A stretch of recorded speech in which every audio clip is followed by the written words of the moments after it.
Hello everyone. अगर आप मेरी वीडियो देख रहे हैं तो मुझे लगता है कहीं ना कहीं आपने सोचा है अपने पेट को अपने साथ इंटर सॉरी। तो आप कहीं ना कहीं आप भी सोच रहे हैं अपने पेट के साथ इंटरनेशनली ट्रैवल करने का। सेम थॉट मेरा था। आज से 3 महीने पहले मैंने भी डिसाइड किया था कि मैं इंडिया से कनाडा जब वापस जाऊंगा तो अपना पेट साथ लेकर जाऊंगा। ऑनलाइन बहुत सर्च किया बट मुझे कोई सॉलिड सोर्सेज नहीं मिले जहाँ पे मुझे एक क्लियर चेकलिस्ट मिल सकती हो कि ये काम करो एंड दैट्स इट। उसके बाद आप बोर्ड कर सकते हो। और काफ़ी स्ट्रेसफुल सा लग रहा था क्योंकि नहीं है, ज़्यादा रिसोर्सेज नहीं है। तो मैंने सोचा ऐसी कोई वीडियो बनाते हैं सिंस मैं अब सेफली अपने पेट को योडा को यहाँ पे लेके आ गया हूँ and योडा is a German shepherd. So I believe कि शायद ये वीडियो मेरे जैसे कुछ लोगों को तो हेल्प करेगी। तो बहुत बेसिक वीडियो रहेगा। मैं कोई यूट्यूबर नहीं हूँ जिसको प्रॉपरली बनानी आती हो, बट ये कि हाँ, जितनी हो सकेगी इन्फॉर्मेशन मैं सारी दूंगा। तो वीडियो एंड तक देखना, काफ़ी डिटेल्स हैं। आई बिलीव आपको फ़ायदा होगा। चलो स्टार्ट करते हैं। फर्स्ट थिंग जो आप करते हैं वो ये है कि आप अपनी टिकट बुक करते हैं अपनी एयरलाइन के साथ। मैं दिल्ली से कनाडा टोरंटो पीएसएन एयरपोर्ट ला रहा था अपना डॉग। तो मेरी जो वीडियो है वो फोकस्ड रहेगी कनाडा आने के लिए। बट आप जहाँ भी रहते हैं, जिस भी कंट्री में रहते हैं, आप उस हिसाब से अपना जो ट्रैवल है वो प्लान कर सकते हैं या एयरलाइन प्लान कर सकते हैं। अगर इंडिया और कनाडा के बबल में देखा जाए तो एयर कनाडा, केएलएम और लुफ्थांसा, ये कुछ ऐसी फ़्लाइट्स हैं जो पेट कैरी करती हैं और अच्छी रिप्यूटेड फ़्लाइट्स हैं। सिंस कोविड का सीन चल रहा है अभी, तो सिर्फ एयर कनाडा थी जिस पे मैं आ सकता हूँ क्योंकि मेरे पास अभी परमानेंट रेजिडेंसी नहीं है। तो मैंने एयर कनाडा से बुक किया।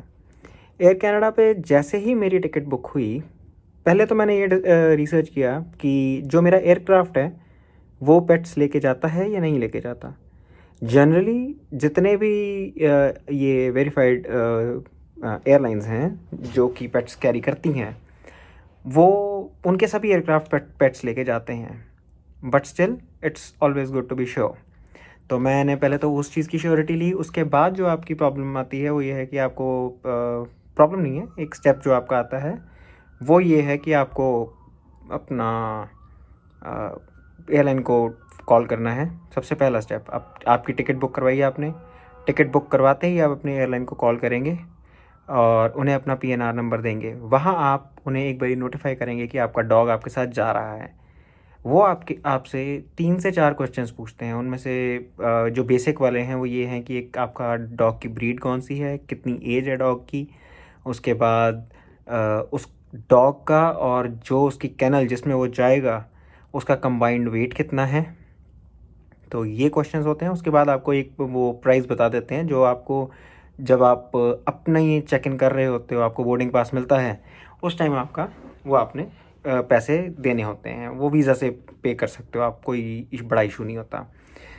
तो once you have that clearance, उसके बाद सबसे पहला काम कीजिए, एक IATA सर्टिफाइड कैनल लो। तो वो जो कैनल होती है, ये स्पेशली एयरक्राफ्ट में अगर आपको ट्रैवल करना है तो सिर्फ इन कैनल्स में ही कर सकते हो। अगर आप अपनी नॉर्मल कैनल्स में कोशिश करोगे ट्रैवल करने की तो वो अलाउड नहीं है, वो आपको वहीं से वापस भेज देंगे, एयरपोर्ट से वापस भेज देंगे। तो IATA अप्रूव्ड कैनल आपकी होनी चाहिए। ठीक है, ईजी है ढूंढनी। ऑनलाइन आप पता कर सकते हैं। ऑनलाइन नहीं पता करना, आपको अच्छे रेट्स चाहिए, चीप रेट्स चाहिए। तो मैं दिल्ली गया था लेने। मैं पंजाब में रहता हूँ, पंजाब से दिल्ली मुझे ज़्यादा कन्वीनियंट लगा क्योंकि रेट्स में फ़र्क बहुत ज़्यादा है। ऑनलाइन जो आप रेट्स देखते हैं और फैक्ट्रीज़ में जो आपको रेट मिलता है वो कंसीडरेबल फ़र्क है। मतलब मैं जैसा फ़र्क की बात कर रहा हूँ वो ये ऐसा है कि जो चीज़ आपको 30,000 की आपको ऑनलाइन दिख रही है, that will cost you about 6,500। आप अगर फैक्ट्री से खुद जाके लाते हैं तो इतना बड़ा एक डिफरेंस है। तो ये चीज़ कीजिए। फर्स्ट आपने ये सिक्योर कर लिया अपना IATA का कैनल। ध्यान रखें जितना आपका डॉग का साइज़ है उससे 1 1.5 इंच 2 इंच बड़ा रखें kennel, both width wise and height wise, ताकि डॉग आपका कंफर्टेबल रहे। और उसे ट्रेन करें कि वो अंदर कंफर्टेबली रह पाए। क्योंकि इन माय केस जो फ़्लाइट थी, डायरेक्ट होने के बावजूद वो 14.5 घंटे की फ़्लाइट, 2 3 घंटे वैसे भी अलग से रहता है डॉग आपसे, तो 17.5 आवर्स, 18 आवर्स, 19 आवर्स तक हो सकते हैं। तो 19 आवर्स डॉग के लिए बहुत ज़्यादा मुश्किल है किसी भी एक अननोन स्पेस में रहना, तो बेटर है उस जगह को उसके लिए फेमिलियर कर दो। ये तो हुई आपकी केनल की बात। सेकंड चीज़ जो आपको बहुत ज़्यादा इंपॉर्टेंट है वो है माइक्रोचिप करवाना डॉग। तो इंडिया में 2 टाइप के डॉग्स आते हैं, एक केसीआई रजिस्टर्ड, एक जो हम होम ब्रीडिंग से ले लेते हैं या हम किसी पेट शॉप से जाके ले लेते हैं, जहाँ पे हमें माइक्रोचिपिंग करके वो नहीं देते मोस्टली। इन बोथ केसेस आपका सीन ऐसा रहता है कि अगर तो आपके पास केसीआई रजिस्टर्ड डॉग है, फिर तो आपको केसीआई माइक्रोचिप देता है, उनके पेपर वर्क पे भी लिखी होती है माइक्रोचिप नंबर, और आप वो माइक्रोचिप इंसर्ट करवा लो किसी भी वेटनरी से जाके। अगर आपके पास वो नहीं है तो आप अपने किसी भी लोकल वेटनरी डॉक्टर से कंसल्ट करें, वो आपको गाइड कर देंगे। आपके शहर में ही कोई ना कोई वेटनरी डॉक्टर होंगे जो माइक्रोचिप लगाते होंगे। इसका जो प्राइस मैं नहीं जानता कि आप किस शहर से अभी वीडियो देख रहे हैं, तो मैं आपको प्राइस नहीं बता सकता, but for someone who is living in Ludhiana या पंजाब एरिया में अगर कोई है तो अबाउट 2200 इतने में माइक्रोचिप ख़रीद के वो लगा देते हैं। प्रॉपर प्रोसेस का इतना उनका प्राइसिंग रहती है। तो उसमें आपका डॉग की कोई लीनिएज नहीं होगी, बट ये कि वो एक नंबर डॉग हो जाएगा। Second thing microchip. Third thing जो आती है हमारी वो आता है वैक्सीनेशन कार्ड। मेक श्योर कि जितनी भी आपकी वैक्सीनेशन डॉग की हुई हैं वो आपके वैक्सीनेशन कार्ड पे चढ़ी हों। अगर नहीं चढ़ी हुई तो अपने डॉक्टर से लिखवाएं कि ये वैक्सीनेशन आपने किस किस डेट को दी है और वो डॉग जो है प्रॉपरली वैक्सीनेटेड है। ये सब चीज़ होने के बाद डॉक्टर के साइन आते हैं उसमें। ये जो डॉक्टर है वो आपका लोकल कोई भी जिससे भी आप अपने डॉग को दिखाते हैं वही डॉक्टर चल जाएगा, आपको किसी गवर्नमेंट हॉस्पिटल या एजेंसी के पास जाने की ज़रूरत नहीं है। लोकल वेटनरी का जो आपका सर्टिफिकेट है, ये वैक्सीनेशन कार्ड है, बहुत अच्छे से चलेगा। अब इसके बाद एक डॉक्यूमेंट आता है हेल्थ सर्टिफिकेट। इम्पॉर्टेंट है, बहुत इम्पॉर्टेंट है, क्योंकि इसके नेक्स्ट स्टेप में इसके बहुत काम आएंगे। अब हेल्थ सर्टिफिकेट में क्या होता है, it is basically a certification जहाँ पे आपका वेट लिख के दे देता है कि ये जो डॉग है जिसका उस सर्टिफिकेट पे डॉग का नेम, उसके मोस्ट रीसेंट जो भी चेकअप हुआ होगा वो लिख देते हैं कि इसकी ये वाइटल्स रहे हैं। उसके बाद नेम आ जाता है, ब्रीड आ जाती है, कलर आ जाता है, एज आ जाती है, और बता देते हैं कि भाई is fit to travel via air, train और शिप और रोड। तो that is not an issue. Make sure कि इस सर्टिफिकेट पे, हेल्थ सर्टिफिकेट पे आपके डॉक्टर की स्टैंप लगी हो, जो कि एक नंबर्ड स्टैंप होती है, क्योंकि हर वेटनरी डॉक्टर का एक रजिस्ट्रेशन नंबर होता है, तो वो नंबर की स्टैंप उस पर लगी हो, तो ये एक वैलिड डॉक्यूमेंट है। इसके बाद हमारा जो फाइनल स्टेप आता है वो है एक्सपोर्ट डॉक्यूमेंट बनाना। एक्सपोर्ट डॉक्यूमेंट कैसे बनता है, जब आप गुड़गांव जाते हैं तो वहाँ पे एक ऑर्गेनाइजेशन है जो जिसका नाम है animal quarantine and certification services. Kapashera में लोकेटेड है ये जगह।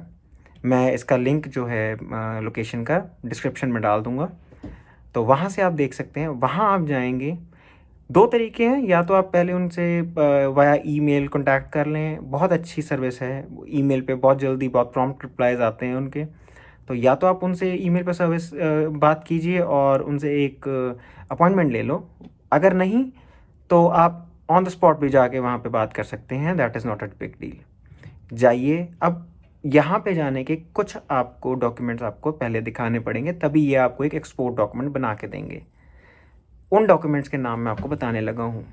वो सबसे पहली चीज़ आपके पासपोर्ट की कॉपी, आपकी टिकट की कॉपी, उसके बाद आपके डॉग की एक पोस्ट कार्ड साइज़ पिक्चर, एक नहीं 2 लीजिए, ठीक है। और ये जो पिक्चर होगी ये सन फेसिंग पिक्चर होगी, स्टैंडिंग पोज में होगी। उसके बाद डॉग का हेल्थ कार्ड जो आपने पहले बनवाया है, वैक्सीनेशन कार्ड जो आप बनवा चुके हो, प्लस आपका डॉग वहाँ पे प्रेजेंट होना चाहिए एक लाइव इंस्पेक्शन के लिए। अगर आपकी ये सब चीज़ें पूरी होती हैं तो वहाँ पे जाके जब उन्होंने आपका डॉग का लाइव एग्जामिनेशन करना है, वो आपकी एक माइक्रोचिप स्कैन करेंगे, वहाँ पे एक फॉर्म देंगे, वो फॉर्म आप भरोगे, उसमें आपकी डिटेल्स लिखी जाएंगी कि आपका पासपोर्ट नंबर क्या है, आप कहाँ से कहाँ जा रहे हैं, डॉग कौन सा है, ब्रीड कौन सी है, कलर कौन सा है, ये सब जो डिटेल्स हैं वो उसमें आ जाएंगी। वो सब कुछ आ जाता है तो मेरे हिसाब से आपको 1 से 2 घंटे के बीच बीच में सर्टिफिकेट वो दे देते हैं that the dog is fit to travel, and export document वो आपको बना के दे देते हैं। Once you have the export document, health certificate, vaccination card, microchipping done, and IATA certified kennel, then you are good to go with your dog. अब airport पे जाने का क्या सीन होगा? आप एयरपोर्ट में जाएंगे, आपका डॉग एयरपोर्ट एंटर करने से पहले उसकी कैनल में होना चाहिए। जब आप एक बार अंदर लेके चले गए हैं डॉग को, तो जहाँ पे आपको बोर्डिंग पास मिलता है उस जगह पे आपको अपने डॉग का भी बताना पड़ता है। वो सारा आपका एक्सपोर्ट डॉक्यूमेंट और वैक्सीनेशन कार्ड, हेल्थ कार्ड, वो हेल्थ सर्टिफिकेट वो वहाँ पे भी चेक करेंगे एक बार। वहाँ से जब आपका चेक हो गया, आप पे करेंगे डॉग के लिए, क्योंकि डॉग्स जो होते हैं वो ओवर साइज कैरियज में जाते हैं, ठीक है। वो हो गया आपका, तो वहाँ से आपका लगेज चला जाएगा। डॉग जो है वो आपको क्रू ही, जो ग्राउंड स्टाफ होता है, ग्राउंड स्टाफ ही आपको गाइड करेगा। दिल्ली एयरपोर्ट पे मुझे पता है कहाँ पे है, तो एक्सट्रीम राइट पे जाके एंड में जाके ओवर साइज लगेज का कन्वेयर बेल्ट है, वहाँ पे वो लोग टेस्टिंग वगैरह करेंगे, स्कैन करेंगे, और वहाँ से आपका डॉग जो है आप वहाँ पे उसे छोड़ देंगे और वहाँ से डॉग बोर्ड करेगा प्लेन में। इसके बाद आइट से थोड़े से अटेंटिव रहें। डॉग दे दिया है इसका मतलब ये नहीं कि वो आपकी जिम्मेवारी ख़त्म हो गई। आप इसके बाद जब आप खुद बोर्ड कर जाते हैं फ़्लाइट पे, तो अपनी एयर होस्टेस को कहें कि वो एक बार कैप्टन को बता दें कि डॉग इस फ्लाइट पे ट्रैवल कर रहा है। वैसे आई एम क्वाइट श्योर हर एयरलाइन पहले ही they make sure of it कि every one on the plane is safe including our pets, तो they are very careful about it. But still it's our duty, एक बार उन्हें captain को बता दें, ताकि कैप्टन जिस भी पोर्शन में हमारा डॉग है या हमारा पेट है वो उस पोर्शन का प्रेशर और एयर कंडीशनिंग मेंटेन रखते हैं, टेम्परेचर मेंटेन रखते हैं। तो ये सब चीज़ें जब आप कर लेते हैं तो दैट्स इट, आपका डॉग आपके साथ फ्लाई कर रहा है और आप पहुंच गए अपनी डेस्टिनेशन पे। This is it. इसके अलावा कोई ज़्यादा लंबी चौड़ी गेम नहीं है, ईजी है। सर्विसेज वाले बहुत पैसा मांग रहे हैं, जो पेट फ्लाई सर्विसेज वगैरह हैं, किसी का नाम नहीं मैं लेना चाहूँगा, लेकिन बहुत ज़्यादा कॉस्टली चीज़ें हैं। जबकि AQCS का जो मैंने आपको एक्सपोर्ट डॉक्यूमेंट बताया, that is free of cost, आपको कोई पैसा नहीं देना उस चीज़ के लिए। अगर इस पूरे प्रोसेस का पैसा आप अच्छे से रिसर्च करके आप चीज़ें खरीदते हैं तो 11,000 के आसपास आपका लगता है, एक्सक्लूडिंग द टिकट आपकी एयरलाइन पर डिपेंड करती है कितने लगते हैं। Air Canada is very I से कन्वीनियंट, बहुत ज़्यादा अच्छी थी, और कोई ज़्यादा महंगा रेट नहीं दिया उन्होंने, बहुत चीप सा रेट था, अच्छा मतलब बजट में रहता है सब कुछ। उसके बाद अब जो मैं इंफॉर्मेशन दे रहा हूँ वो सिर्फ कैनेडियंस के लिए है जो कनाडा लाना चाहते हैं अपना डॉग। तो when you are in Canada, आप पहुँच गए जहाँ पे आपके बेल्ट पे सामान मिलना शुरू होता है।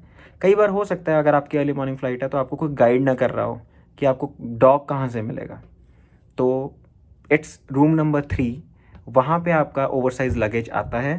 तो लुक फॉर रूम नंबर 3 जहाँ पे भी आपकी लगेज की कन्वेयर बेल्ट्स हैं। तो आई बिलीव बेल्ट नंबर 10 और 11 के आसपास है वो। तो go there, collect your dog, उसके बाद अपना आप लगेज कलेक्ट कीजिए। I recommend get a porter, आपका काम ईजी हो जाएगा। They'll take about $30 for 2 bags and 1 dog. तो वहाँ से आपके कस्टम्स अलग से होंगे, आपके कस्टम नॉर्मल लाइन में नहीं होंगे, वहाँ से कस्टम्स क्लियर कराइए and then you are good to go. I hope this video helps everyone. Everything that I've told, I'll put it in the description. I'll just make a checklist for all of you. I don't know if anyone needs it or not, but अगर मुझे मिल जाता है तो मेरे लिए बहुत बड़ी help होती। तो आई होप किसी को और को जो मेरी तरह ढूंढ रहा है उसकी हेल्प हो सके। Thank you so much. I hope आप लोगों की बहुत अच्छी जर्नी रहे और अपने पेट्स के साथ बहुत आराम से फ्लाई करें। अगर मुझसे कुछ भूल गया हूँ मैं या कुछ गलत बता गया हूँ तो प्लीज़ कमेंट सेक्शन में बताना, and I'll look into it. I'll definitely look into it. Thank you so much. Have a great journey. Bye bye.